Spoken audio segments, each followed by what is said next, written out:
Folks, many of you know her as, of course, one of the co-organizers of the Women's March. She also was the co-founder of Until Freedom, has been on the front lines fighting for social justice for, frankly, all her life. Spent years working for the National Action Network. She now is the author of the book, State of Emergency, How We Win in the Country We Built. Forwards by Angela Davis and Cardi B. Tamika Mallory, glad to have you on the show. Good to see you in Baytown last week. Rule of Martin. But what I want to know, I just have one question, is why am I not in the promo at the beginning of your show? I just want to know why. Why are you not in the promo? Which promo? There was a promo that just ran with LaToya Luckett and all these. Oh no! Those are celebrity drops, which means I don't think you've done a drop for the show. I'm also not a celebrity like they are. So no, but we can include you, but you haven't done a drop. Okay, well, I will. See, there you go. There you go right there. See, there you go right there. So I was like, promo? Like, what you talking about, promo? All right, let's get right to it, talking about a state of emergency. I remember you were writing this, you were like, okay, this is hard as hell. You like, this is driving me crazy. Why? Why was it so hard? Well, first of all, it was an aggressive timeline. You know, I started the book a few months after my speech in Minneapolis, which is just 1 year ago during this month.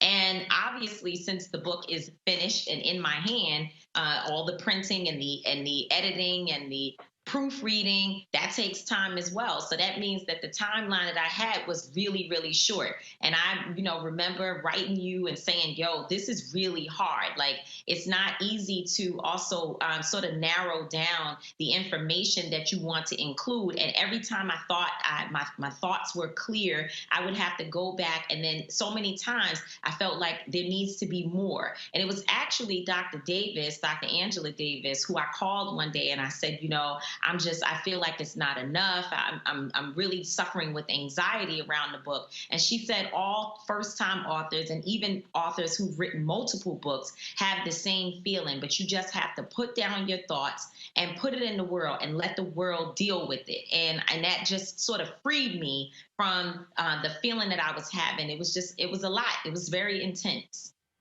Obviously the work that you're involved in is intense as well. Before we delve into it, I got to ask you this here. And it is something that all activists have to deal with. And it's one of the hardest things when you're not getting sleep, when your diet is all over the place, when you're battling illness, when people are pulling you left and right, getting phone calls from people all around the country to come here and come here. And then you have folks who are constantly attacking and sniping and questioning your integrity, your credibility, and your character. How do you deal with that? Because it's a lot. I mean, there are moments when and I've talked to other folks, folks get down and they sit there going like, damn, I'm sitting here putting all this work in and having to deal with BS with people who look like me. Roland, I have developed thick skin because thankfully I've been around great leaders my entire life, and I watched them be attacked and to be castigated and to have their character defamed in the same ways. And I think that the only thing we can do, in fact, I saw a tweet from Mark Lamont Hill the other day that basically said, keep doing the work. History will vindicate you.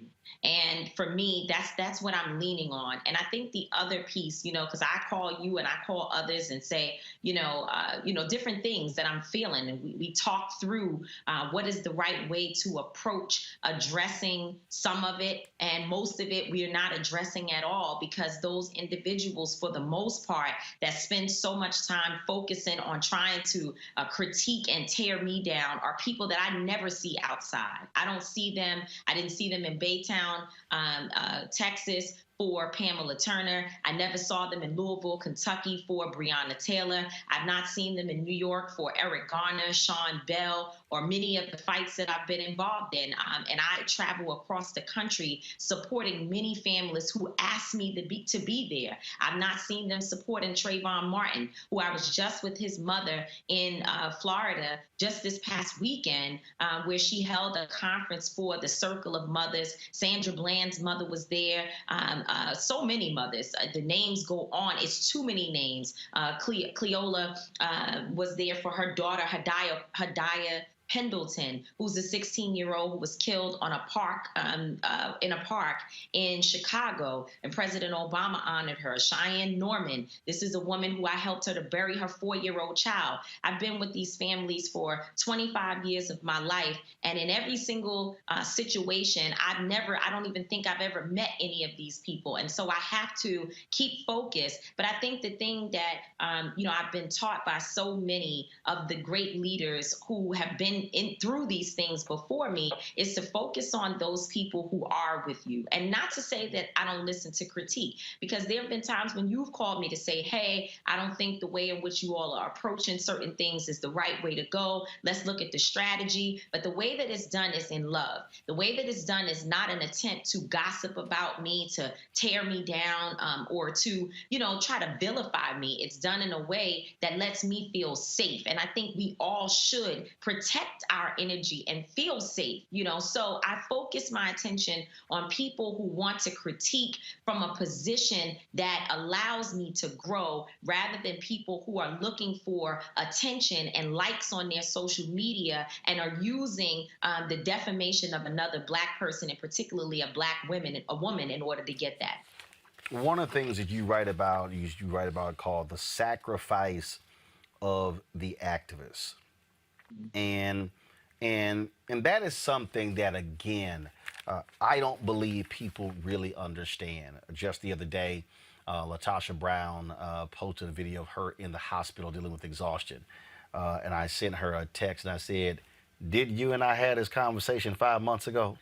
Because I was imploring her to get rest and knowing when to take breaks and how often to take breaks, and I said, look, you're no good on the battlefield if you're not on the battlefield, if you're laid up.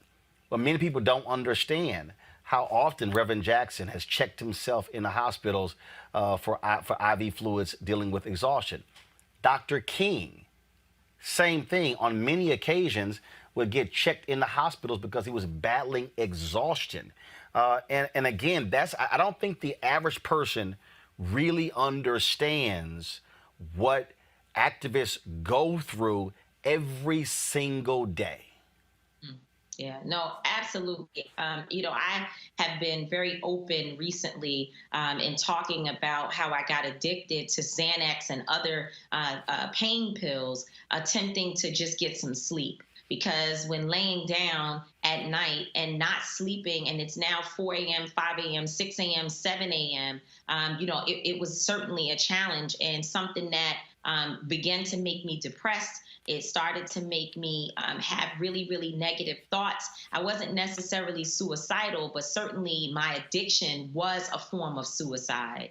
And and I had to actually go through one drug treatment, but not only did I go to rehab, while I was there, they began to identify that PTSD was a part of what the underlying cause of how I ended up in that situation. And so, I feel like your point is so true, that people don't really understand the toll that it takes on you, the days when you can't pay your bills, the times when your children need you and you're not able to be there, or just the guilt of not not being there to support your family, but yet you're out there working on behalf of other families, it's a lot. And then of course we do have to deal with the critiques of our community, and we do have to show up and continue to prove that we are 10 toes down. You have to, there's so many things. I mean, I think about just in my own life, I have at least 5 different things going on that allows me to, keep income and to make sure that I can live the way that I want to live and not have to change my message or change who I am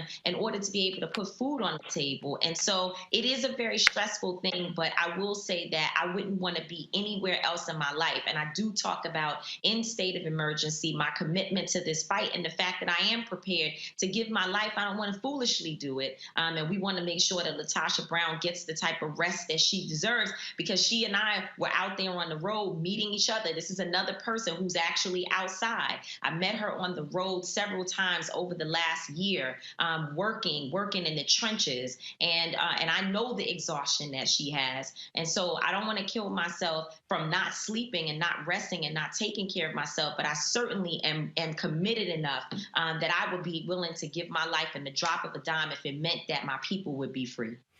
Our people. One of the things that I think also is critically important, and to my panel, I'm going to pull y'all in with some questions in a moment. The people really also, it's hard for people to understand, is that when you are an activist, there are going to be times when you have to make decisions that other people don't quite understand. I think back to 1964, Atlantic City. The Mississippi Freedom Democratic Party. They traveled to Atlantic City, and they were committed in seating a black delegation. And President Lyndon Baines Johnson sent Walter Reuther, head of the labor union, to King and said, look, I need this to end. You tell King, take the compromise. I'm pulling all of your money. And he accepted the compromise. And there were people who attacked him, and he said, I am not going, he said, to lose sight of progress by trying to get everything I absolutely want. He said we have to build towards it. And there are a lot of people out there, and I remember very vividly, there are people who were attacking you, attacking Ben Crump, when they had the settlement for Breonna Taylor in Louisville. And you spoke on that day. I remember when they had the settlement for the George Floyd family during the trial, and folks, attacked them for it. There are people who have said, politically, whether it's with President Obama, President Biden, and others, and people say, how dare you do that?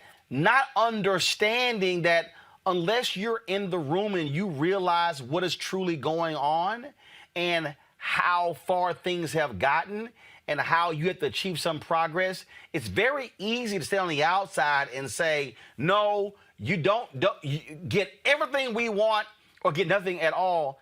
That's real easy when it was one of your family members who wasn't, when you didn't have a family member who was killed. Yeah, I think that there is a balance, right?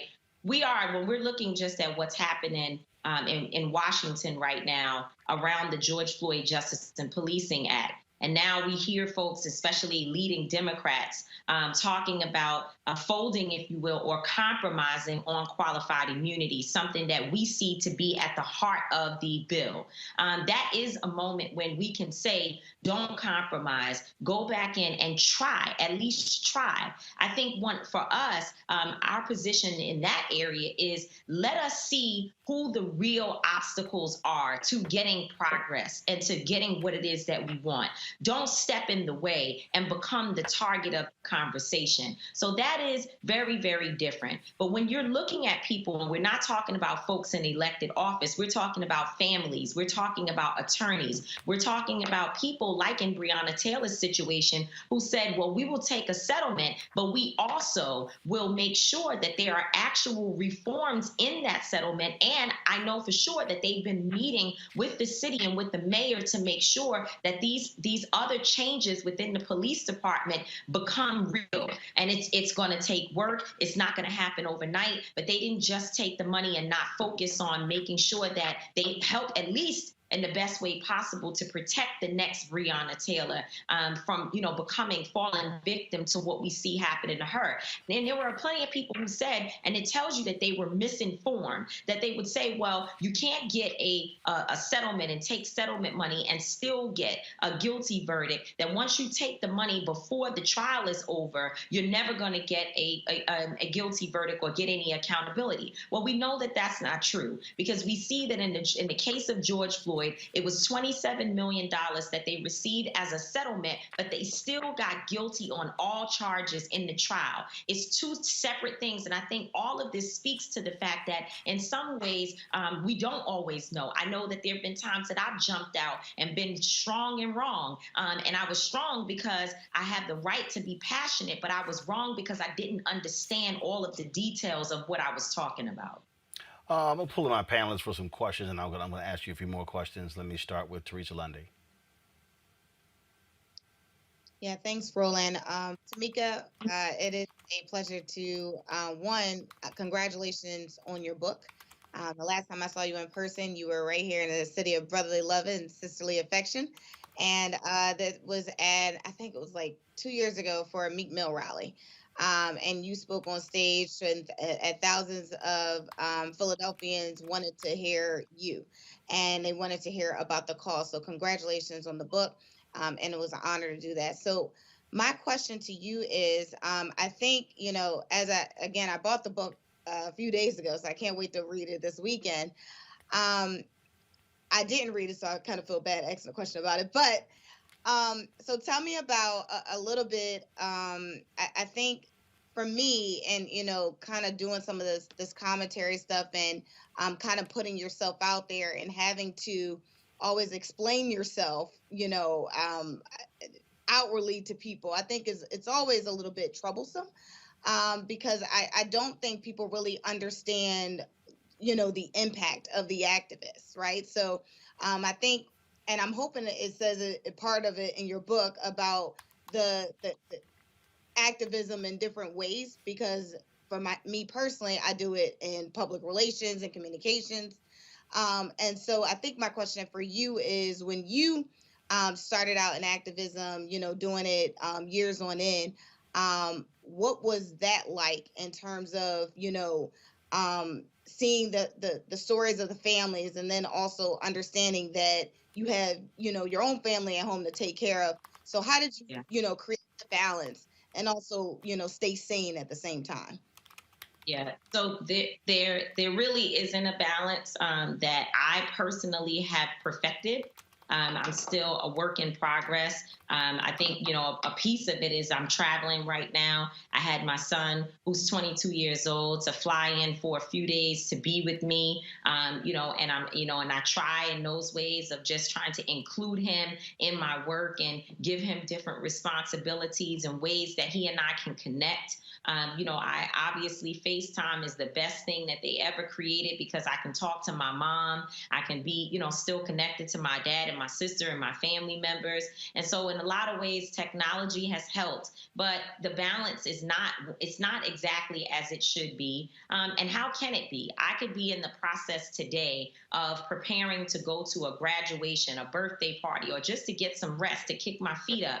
And something happens that requires immediate attention, and we have to just go. We have to shift. We have to shift resources. We don't always have the money, but we find it. We find it along our way, because we have so many supporters who stand with us. And you mentioned, this idea of explaining ourselves over and over again. I have to be very, very clear. I have thrown away the idea of trying to explain to certain people every day, because if I did that, I would never get a chance to do my work, because they come up with something all the time. They make little short clips of things that you say so that they can use it as a aha gotcha moment. They work really hard at trying to discredit other people who are out there doing work. So that's an actual job, and it's not my job. So I can't focus focus on responding to it. But if you do see me or hear me making a statement, it is because I want to talk to those people who are with me,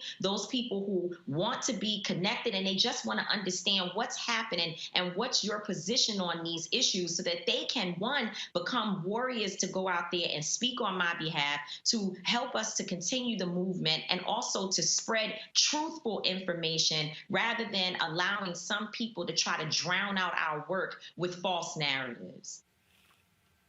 Avis, your question, Tamika Mallory.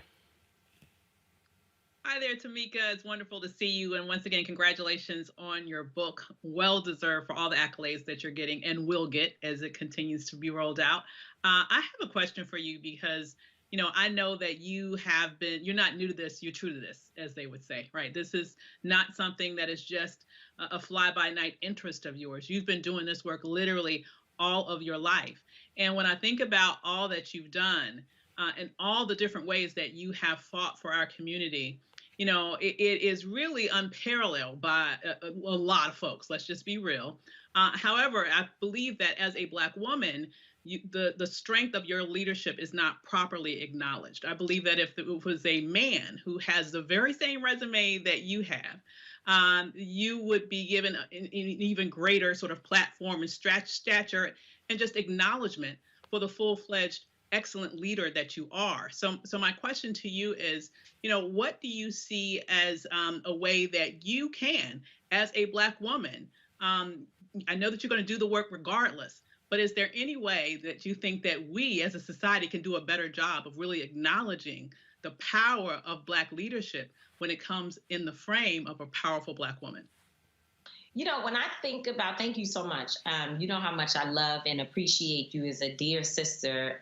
You know, when I think about Roland, just in general, and on this show, and all the people who Roland has helped to get to where they are, and we know that. I mean, I've watched folks grow from, you know, sitting with Roland and learning. They weren't necessarily commentators at the time that he started with all of us. I mean, even me, you know, there's a growth process, and Roland has been a part of that. And I think that's one of the ways that people who are in positions of power, or people who have platforms, need to use them to uplift the voices of young women and of young people in general who are out here, who really do deserve the type of awareness to be raised around their voices and their leadership. And so I would say that's one, but I think the movement is shifting. I think this moment that we're in, we're beginning to see more women rising to the occasion. And it's really nothing that can be done about it, because at the end of the day, if we don't respect those women who are out here leading these protests,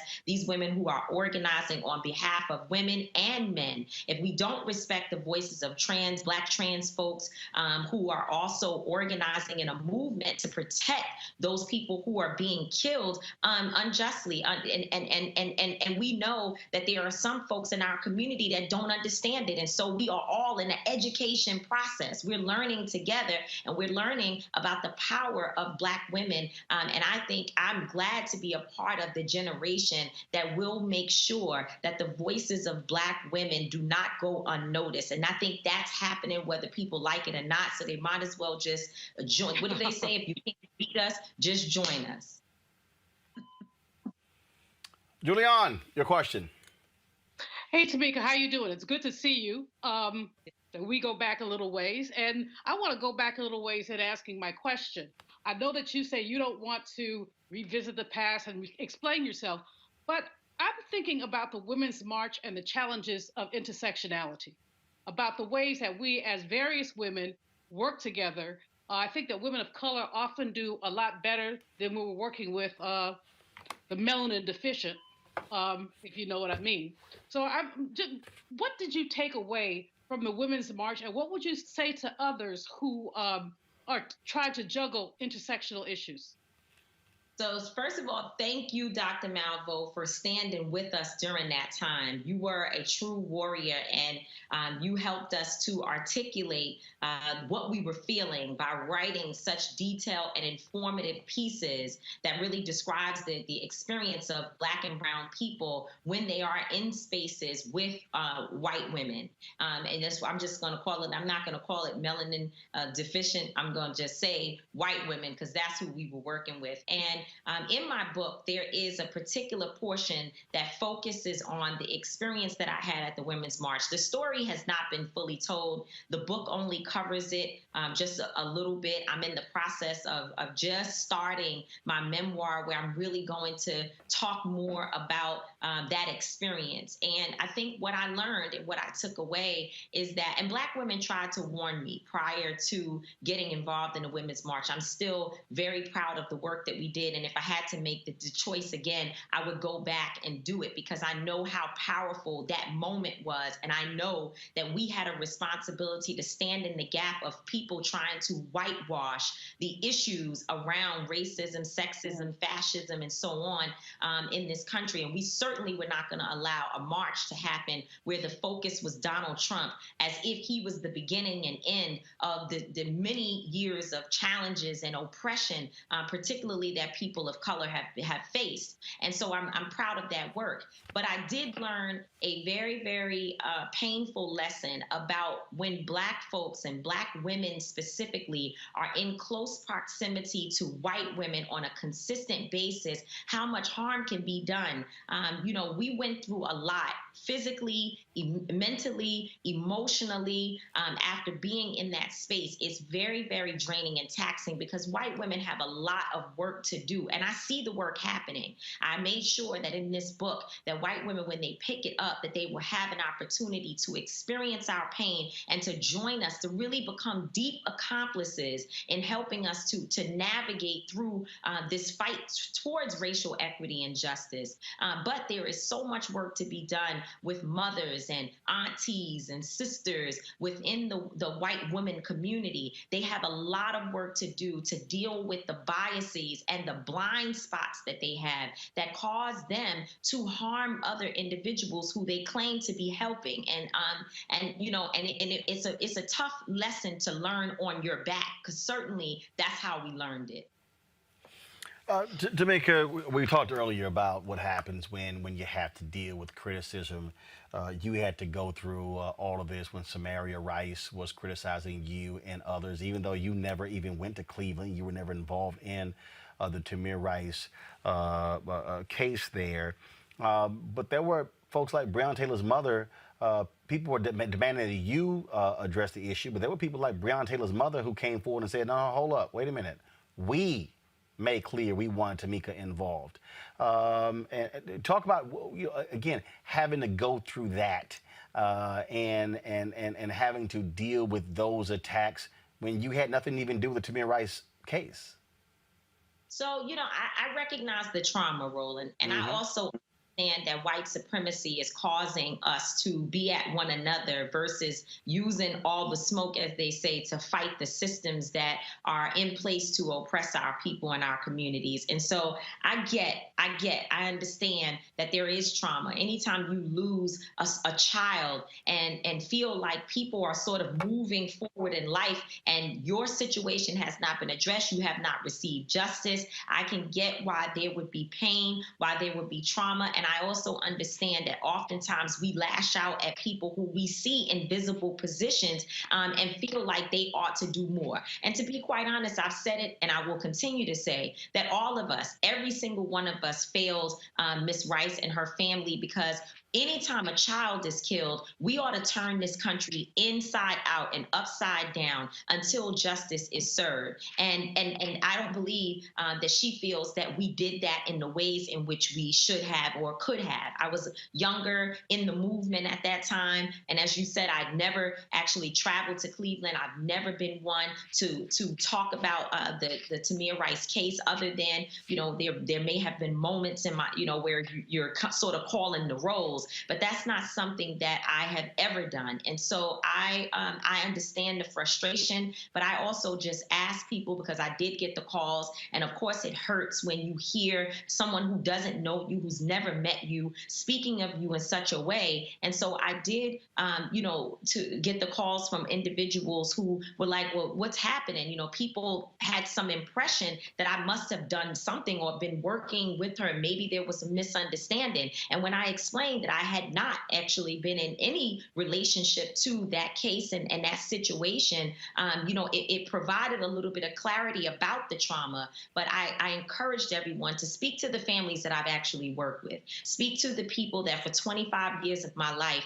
I've been in the trenches with. And I can tell you 10 toes down that those families do not share the same sentiments that I am exploiting other people's families. In fact, I was invited to be with the families last weekend because of the fact that, I try to work and help and support so many of them. We just helped Ahmaud Arbery's family to launch their foundation. We're working with other families to put their foundations together and to help them build more sustainable models for their foundation. Obviously, you mentioned Breonna Taylor's mother coming out and speaking up for me, and I didn't even ask her to. I just looked up one day and she wrote something about it. I tried my best not to engage the mothers and not to ask any of them to get involved with something so painful. I didn't want that to happen. But Sabrina Fulton and others, they got out there and they began to say that they know me, and they spoke on behalf of my character and the fact that I always try to operate with integrity. And I'm going to continue to do my work.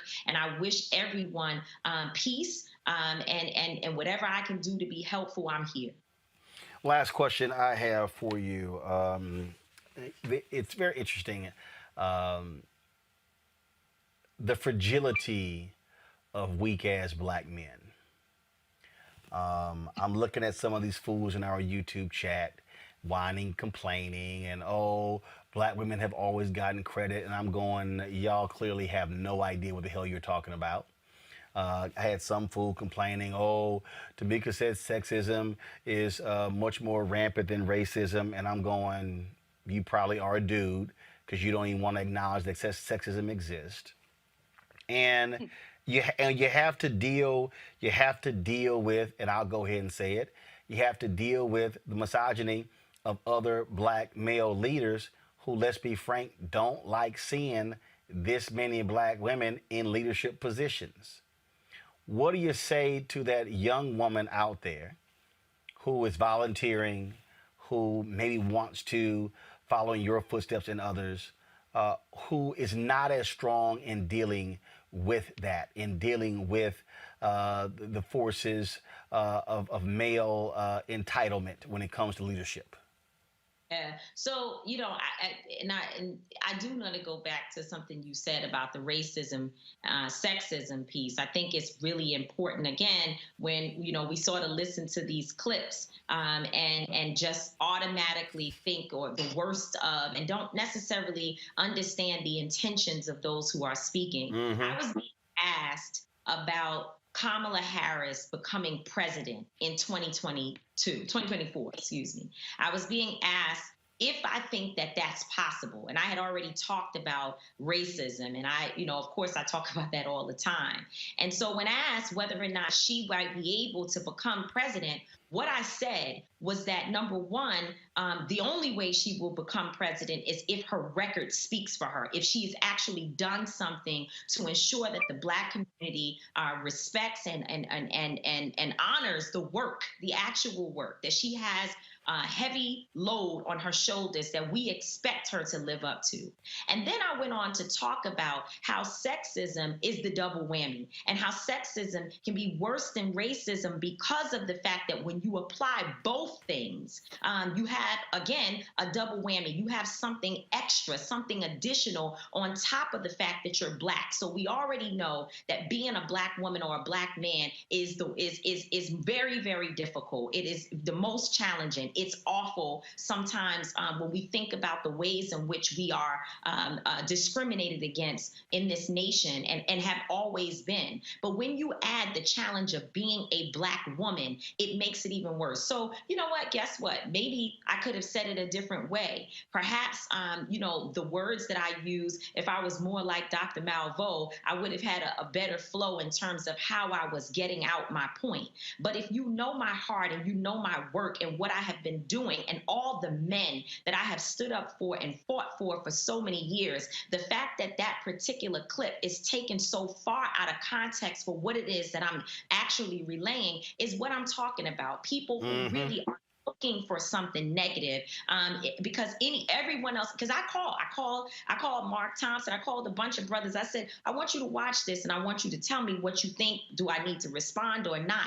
And the reception that I received, even from some of my toughest critics, I think about my friend Tony Lindsay, who he and we debate all the time about all of these issues. And he was like, I listened to it and I was a little confused. And he said, but I went back and I really listened to what you were saying, and now I'm listening to you talk about it, and I realized the point that you were making about the double whammy, I guess, again, that we experience as Black women. And I do deal with misogyny. I deal with it from other leaders. I deal with it from those who come into my comments and call me out my name, those who use their platforms to consistently attack and, I don't know if I've lost you. No, you're still here. You're still here. Good. Something popped up on the screen. Those who consistently attack and go after me, they use their pages on a daily basis to talk about me. And I deal with it. And guess what? Actually, I don't deal with it. So the question that you asked about the young girl who's coming up behind me, I would say block and move on. When you see it, block them and move on. You have to keep going. We have a responsibility to do the work. No one gets to tell us that we're not powerful, that we have to dim our light, that we can't be out here as a leader. And also, here's the thing. This is the most important point. The most important point.